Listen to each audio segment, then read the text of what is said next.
No, a ver, ¿quiere brindarnos algún tipo de información sobre este caso o quiere opinar sobre lo que se está viviendo con otro desaparecido en la Argentina, no?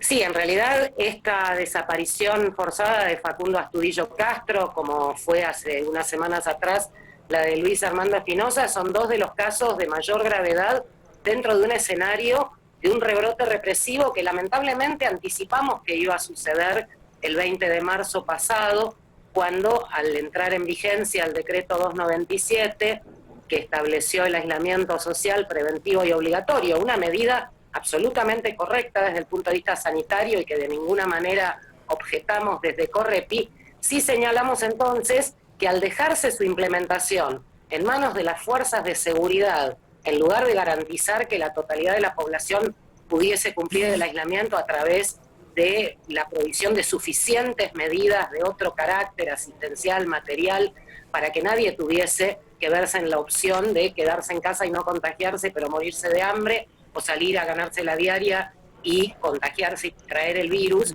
como sucedió, por ejemplo, en los barrios populares, en las villas. Aquí en la ciudad de Buenos Aires no tuvimos el ingreso del virus en el sur de la ciudad, en los barrios más vulnerables, hasta bien entrada la pandemia, y justamente por la circulación de personas que tenían que salir para trabajar, porque ninguna de ellas anduvo de vacaciones por Europa y trajo un caso importado. Entonces, ante la sustitución de lo que debió haber sido una asistencia mucho más amplia que la que se dio por la intervención de las fuerzas de seguridad, tanto federales como provinciales y de la ciudad,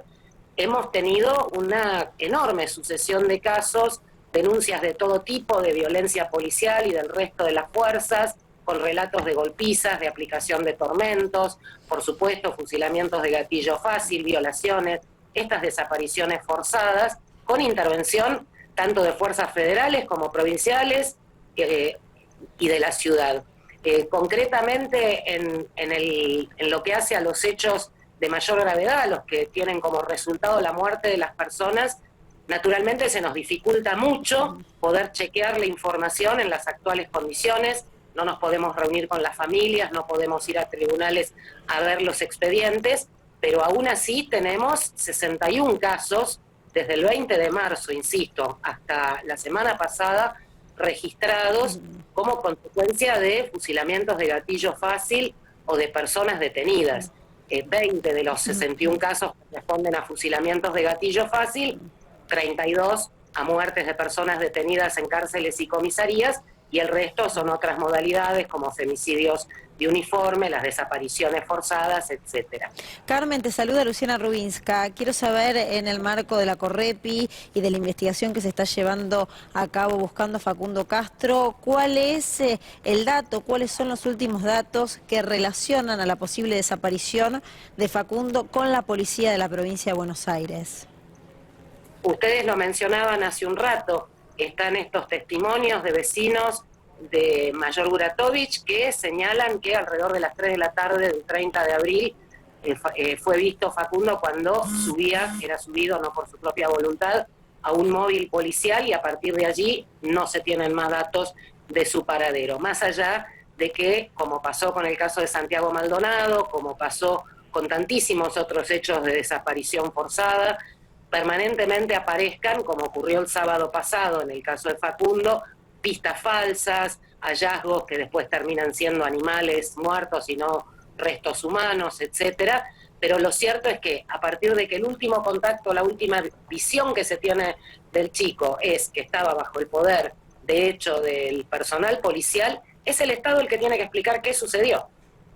Ahora, la Correpi ve con importancia, por ejemplo, la declaración del gobernador de la provincia de Buenos Aires, de Kicillof, diciéndole a la madre, a la familia, que van a ir hasta las últimas consecuencias y que la idea principal del gobierno, de la autoridad política, es no encubrir a nadie. A ver. Obviamente que ese mensaje es muchísimo más positivo que el que hubiésemos tenido en el curso de los pasados 4 años, donde probablemente ya habría alguna foto del presidente o de la ministra de Seguridad con los policías diciéndoles que son los mejores del mundo y que necesitamos muchos más como ellos, y a continuación un protocolo de actuación habilitando, como ocurrió en el caso Chocobar, ese mismo tipo de conducta como formalmente normativizada. Por supuesto que es un mensaje mucho más alentador, pero lo que necesitamos son respuestas concretas. De hecho, Correpi forma parte del encuentro Memoria, Verdad, Justicia, que es el espacio de organizaciones antirrepresivas, sociales, políticas, sindicales y organismos de derechos humanos que organiza todos los años la marcha del 24 de marzo, y el día de ayer resolvimos precisamente hacer una presentación de una nota mañana, jueves 16 a las 12, en la Casa de la Provincia de Buenos Aires, justamente para manifestar la preocupación de todas estas organizaciones y organismos y exigir respuestas de la gobernación de la provincia, que es quien tiene directo mando operativo y político sobre la policía bonaerense. Carmen, ¿y qué se debería hacer? Bueno, en primer lugar, tenemos todo lo que no se debería haber hecho o no se hizo cuando se debía hacer. Por ejemplo, tomarle la denuncia a Cristina inmediatamente y no como sucedió, que tuvo que deambular muchísimo tiempo por fiscalías y juzgados porque le respondían lo que le responden a todas las mamás cuando van a denunciar la desaparición de una piba o un pibe. Se habrá enojado con vos y no te quiere hablar, estará con la novia o con el novio, andará de caravana, ya te va a llamar, y eso dilató e hizo perder un tiempo precioso en los primeros días y semanas que no se puede recuperar más. Lo mismo que sucede, insisto, en la mayoría de las denuncias de desapariciones con intervención estatal.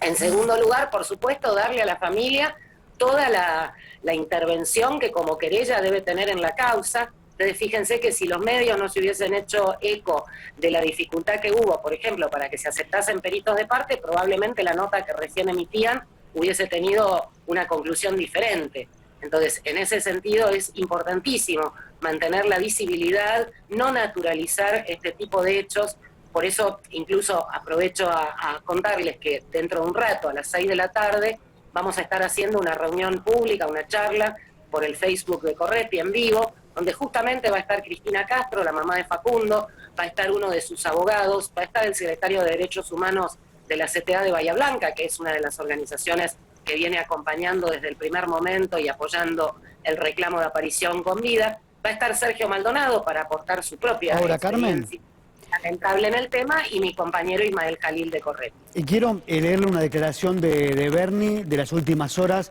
a ver si usted coincide. Sergio Berni, el ministro de Seguridad de la provincia de Buenos Aires: es obvio que la falta de profesionalismo en la policía bonaerense genera violencia institucional. ¿Qué piensa de esta declaración del ministro?